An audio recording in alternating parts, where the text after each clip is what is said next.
Hello and welcome back to Read Becca, or I should say mainly welcome back, because this is going to be a video mainly for the people who have been around my channel, know me a little bit, or have an interest in me as a person more so than books. I will get around to books eventually, I'm sure. I have some thoughts there, but I started the idea of wanting to make this video because Thanksgiving is happening in the US this week, and coming into that, I was thinking about how thankful I am for BookTube, and that turned into a reflection on the whole year. And so I'm maybe doing an end of year reflection a little bit early, I guess. So this is what that's gonna be. It's gonna be very rambly.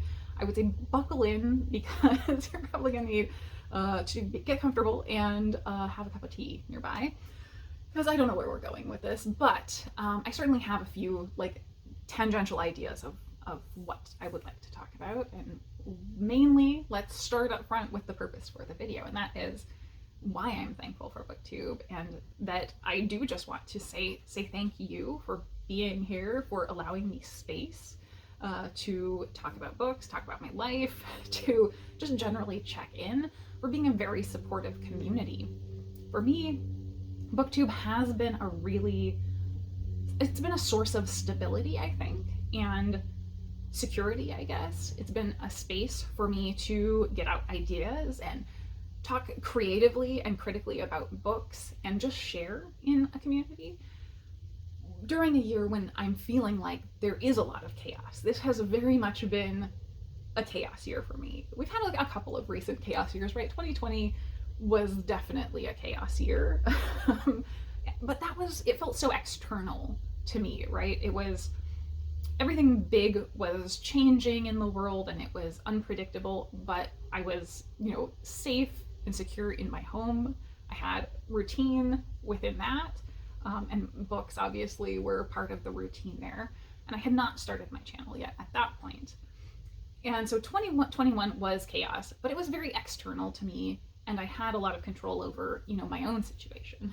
I also had a big chaos year in 2018 because I injured my knee, or I found out that I don't have cartilage in my knees, basically, and an underlying joint issue as well.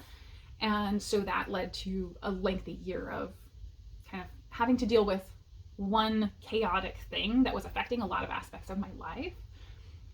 But I was able to focus on that one sort of chaotic thing that was disrupting and deal with that one thing as it went. This year has been many things, most of them good, I would say. But I think let's start with the header of, is this a midlife crisis? I think where we're the starting point of this discussion. So very many things have been changing, and for me they're fairly big things, but because of what is happening and how it's happening, it feels a lot more natural than it maybe would have years ago. So I guess to the is it a midlife crisis thing is, I'm turning 40. This is my birthday month, so it seems appropriate to discuss that now and include that in my thankfulness to BookTube.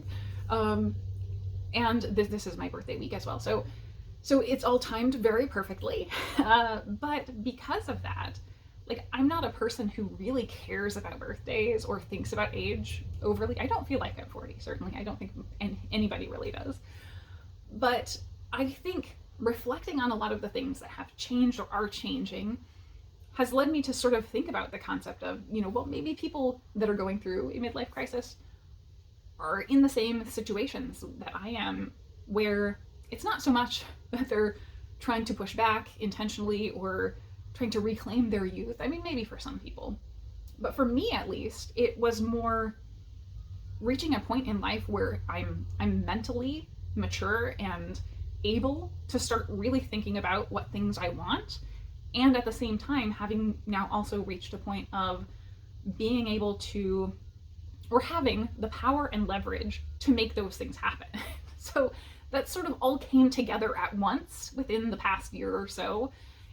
And so that has really lined things up. It's been a stars aligning type of situation where a whole bunch of things changed. And I think maybe that's just natural to around this time of life. You start seeing changes in your financial status, you see changes in your health, you experience loss in your life increasingly as you get older. And those are all kind of major elements that have kind of played into things that have changed in my life this year. So I don't know where I want to really start. So I guess let's start with the loss aspect. So that was kind of the beginning of my year, or even the end of last year.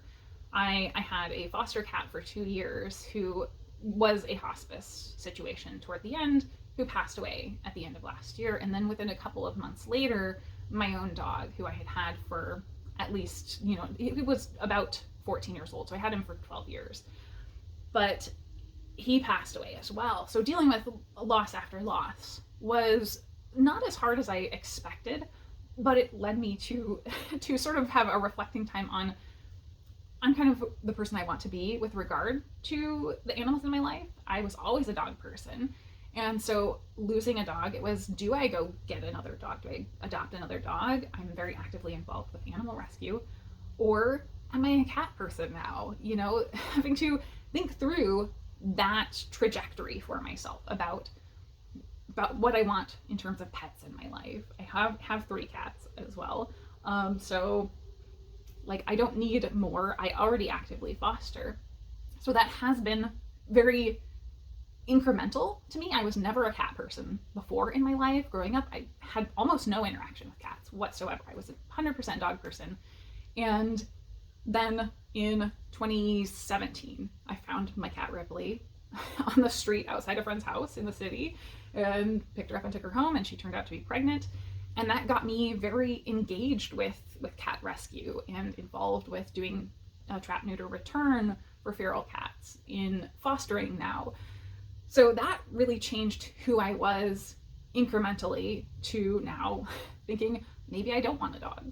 And I haven't really made that decision, but that has been something that has been going through my mind over the course of the year as a part of this, dealing with the losses that I've been through in the past year. We also had, major changes that are very visible on the channel because I'm going through orthodontics for the first time. And that was, again, a very incremental thing that all culminated this year. I had been talking to my dentist about it 10 years ago. And at the time, looking at doing something like that was going to require some things that looked pretty drastic and would have been really a challenge and put me into a position of stress and strain, I think. And then it happened over the past 2.5-ish years that some of those conditions that I needed to have occur to make that happen fell into place. I had dealt with some dental issues that put me on moving toward choosing the higher tier of dental plan, putting money into HSA, all of that, as well as some of the choices meant the things that I needed to happen dentally were actually lined up for me to go toward doing orthodontics, because there were certain things that needed to happen before I could do that. And so over the past, 2.5, 3 years, those things were falling into place without me having to, look at it and be stressed out about it. It was just sort of one thing at a time.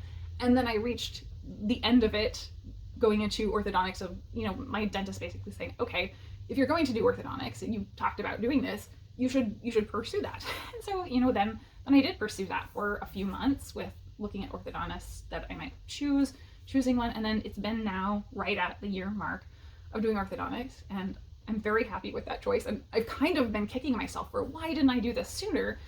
But in reflecting back now, if I had done this when I was 25 or 30, it would have put me in financial strain. It would have had me very stressed out about the major changes that I would have had to choose optionally to do in order to get there dentally. And so having it sort of fall into place for me now seems like, it is the most healthy spot for this to happen, even though I do now sort of wish I had gotten my teeth fixed sooner.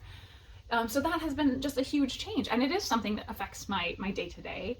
It's maybe less intrusive than I thought it would be because I'm doing Invisalign, and it's a lot though, but it's been very good and possibly less intrusive than I was worried it could be. Let's see, what else? I guess next we'll talk about home renovations. So that is another one where, financially I'm very lucky that I have put myself in a position of choosing, of both luck and choice coming together to make me very financially stable. I don't spend a lot on, surplus things other than books. Like, books are my big excess spending. And I don't buy that many books, or not that expensive of books anyway. And so, financially, I had been waiting and wanting to redo parts of my house. And this, again, the confluence of time, my dog was terrified of hard floor. So I've had carpet in my house, in the main area of my house, needing to replace it with wood or vinyl or whatever, for 10 years now, since I moved in. And I thought I would replace it very quickly after I moved, and then realized that blocker of the dog. And so I had the time of multiple years waiting to make plans internally that now suddenly I've already had all that planning time. And so this feels very natural and like it is the right time, and I have the financial stability to do it, to where like I'm now doing a bunch of home renovations, and that feels great, but it's also incredibly chaotic. I've been meeting with different builders for months. You can't get a contractor immediately for anything. It's very difficult to even get them to come see you. And I definitely needed some design help, so I specifically ended up finding people that would do that as well. So that was a whole process just to even get the discussion going. And now I think I have been through almost 6 months of those discussions and deciding who I wanted to work with and making specific decisions about how things would be laid out, about the types of items and styles and all of that. And so now I think actually as of last Friday, I made my last decision of what is going to happen, and everything is lined up now. People have been paid. I've chosen all of the stuff that's going to go in. The books are going to have to come down because I'm getting new flooring in this room. And that is real big chaos. I have not had any major renovations on my house. I've had really minor stuff done, but not anything major like this where we're actually redoing rooms. So that feels like a big thing that has impacted my year. It has been a constant of meeting with people, or going to a showroom to look at tile or sinks or whatever, so it's been a lot of back and forth for that. And I guess same with the orthodontist. It's been very, very non-intrusive, but I probably had 10 to 12 appointments with the orthodontist in a year and a half because I was having fairly major procedures. So it's been a lot of small stuff that has been chaotic for me over here. But the house renovation, again, is something I had so much time to think about, and waiting, knowing that this was something in the plans for after my dog was gone, and that him being gone has allowed the wheels to turn. And I was also in the position to just go forward and say, I'm going to make this happen, kind of whatever it takes. I'm going to work through it and get this moving forward. And that has been the case. So I'm very excited, but now that I've made all those decisions and all of that, I'm just stuck waiting because we have a long wait to get anything done. So I think by middle of next year, before I'm 41, I will have what feels like a fresh new home that I hope will be even more peaceful and restful for me. So that's so exciting. And maybe that feels like the most midlife crisis type of situation, but it's something that I've just had in mind and been hoping for so long, and to finally have it coming to fruition. It hasn't quite happened yet, but to see changes. I already have my floor is scheduled for 2 weeks from now, the first week of December. So as I said, the books will be coming down very quickly, and I don't know what I'm going to do with filming. I will probably film in the other room, but like that is going to be a big thing that impacts me again every day. And so all of these little things that are causing so much disruption to my life, I think are going to make things better.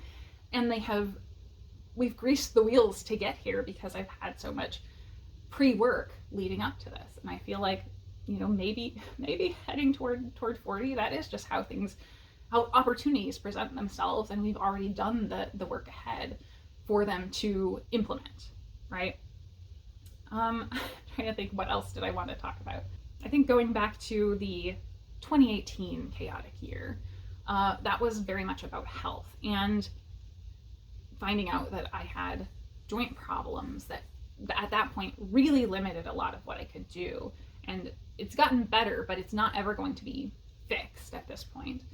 And that meant I really will never be able to do high volume, high impact, anything.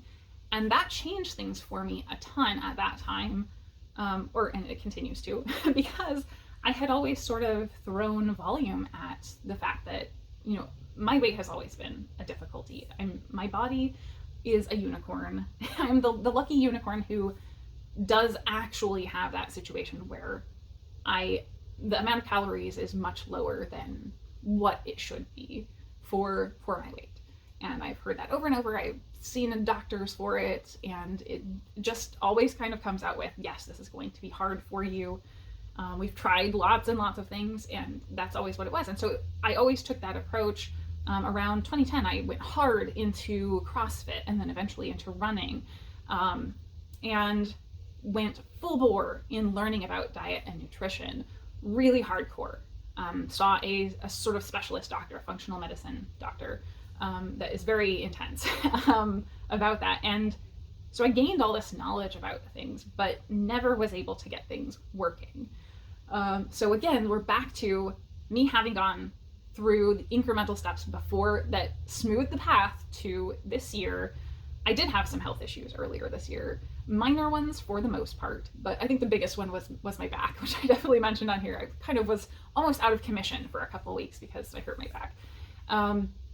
But it's been doing well since. But certainly weight is a factor in all of those, or was not helping, surely, even if it wasn't directly the cause.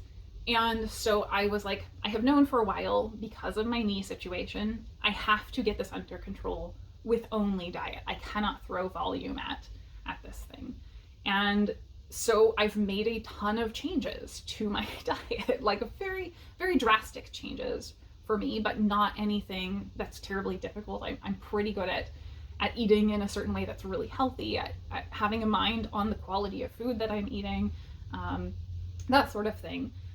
And I made some very specific changes surrounding catering toward the issues that I was having, combined with the knowledge that I have about the science of eating.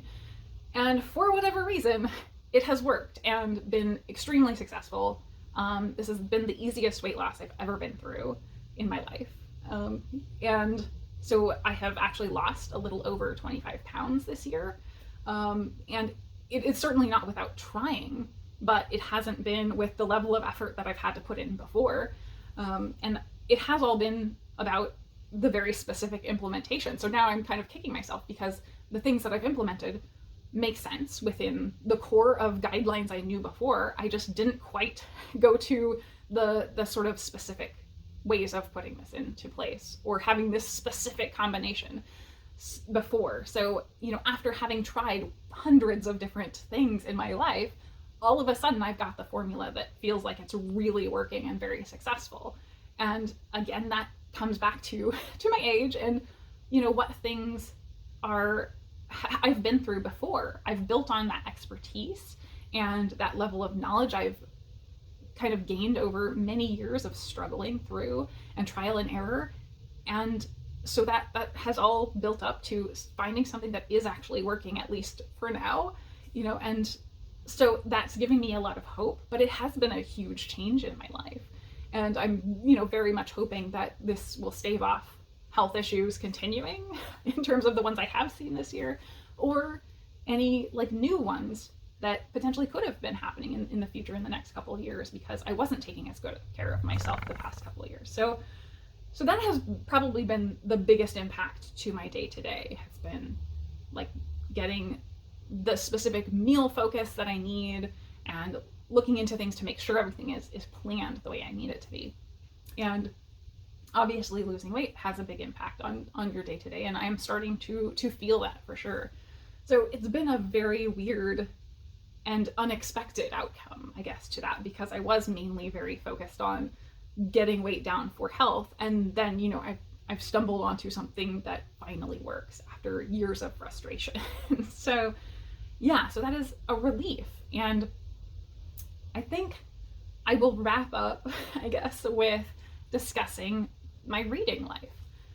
So reflecting on all of these things, on aging and on being a changing person, and how my past has led to where I am now, I certainly have found this year more than ever that I am a changing reader, that I don't know what type of reader I am. Much to the pet situation, where I don't know what I want in the future necessarily, I'm in that same scenario with reading. And so this is almost the opposite of my thank you to you for providing me with stability. And I can't promise what type of reader or what books I will be picking up in the next year or two.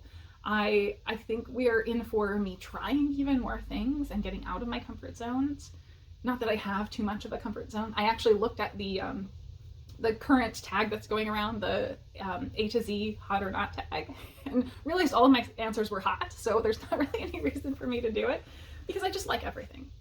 But looking back on trends from past years in my tracking, not anything terribly analytical or anything, but just eyeballing it, I've always considered myself to be dominantly a sci-fi and fantasy reader, and that has been visible in past years. And this year, looking back, it is much less visible, that trend. And specifically, fantasy, I would have said, was the bulk of my reading. And I think that is less than ever. I think that I am leaning toward reading all over the place. I had a project this year for reading bestsellers, because I sort of had the idea previously that I wouldn't really like a lot of bestsellers, but obviously a lot of people do. So I wanted to try and push myself toward that. And I have enjoyed immensely almost all of the ones that I picked up. I've had one DNF, and that was one I kind of expected. But otherwise, I've massively enjoyed bestsellers. So I think I need to be pushing myself even more than I already do to read very broadly. And so I do think I am going to be a continually changing reader in the future, even more so. I think I'm going to continue getting even farther out of being able to say, this is my niche as a reader. And that is both interesting and scary, especially if you have a booktube channel. Obviously, I'm not someone who's trying to, gain massive subscribers or monetize or, be selling a certain brand of myself. I'm not that person. But even so, people come to a channel because they want to see something. And if you stop delivering that something, if they were here for new sci-fi, maybe I'm not going to be reading that. I even did look at new releases in fantasy and sci-fi, and those are way down. Even though I had a massive project to read 2022 sci-fi, I have not been, or not sci-fi and fantasy, because I was reading for the Hugo Awards and whatnot. I've hardly read any 2023 release, sci-fi and fantasy. In fact, I think the only thing I would consider a 2023 fantasy release that I've read was Bookshops and Bone Dust, which just came out. So the entire year has gone by and I basically haven't picked up any new fantasy. And I would have, until, within the past couple months, called myself a primarily fantasy reader. So in winding this down, this has been a very long video. In winding this down, I guess, the whole purpose of this was that I have been really reflecting on myself and on my life and, what am I looking forward to? And I think the unknown is maybe what I'm looking forward to in the future. That reflecting on this is, I think, right now I'm in a massive phase of change. And currently I'm doing okay with that massive change, oddly so. I probably should be more stressed out than I am, but so far it feels like good change. And it feels like there is a lot to look forward to next year. But I don't know the end results or how the end results will look. I think, my house is going to be completely different and I don't know how that's going to look. I think, my teeth are going to be very different, but I don't know how that's going to look in the end. My body is changing and I don't know where that's going to end up, if this is going to continue working the way it has. So many things are changing right now, and right now I'm excited about it. I'm looking forward to 2024 probably more than I have any year in the past. And that feels very odd to say, considering what I just talked through of all of the hills I've climbed to get there, and that it hasn't been all positive. But I do think that, it's going to continue to not all be perfect and positive. But I think looking into next year is currently getting me very excited. So after all of those rambles, I think that's it. I will surely remember something else I wanted to say as soon as I turn off the camera. But I think I want to leave it there, other than just repeating what I said at the beginning. I am so thankful for BookTube that this has become a staple of my life, that I've found a community that is so warm and welcoming and positive. And BookTube has been that overwhelmingly positive vibe to my life that I do think has provided me with the stability to be able to go through all of these chaotic changes and feel like there is still something there for me to sort of come home to every day in BookTube, to see what my friends are doing, what they're reading, hear about their day-to-day lives, and just be connected in that way. And I love that books are the avenue to that connection for us. So thank you so much for being there, BookTube, and providing me with that stability in a chaos year. So I think that's it for me today. Thank you so much.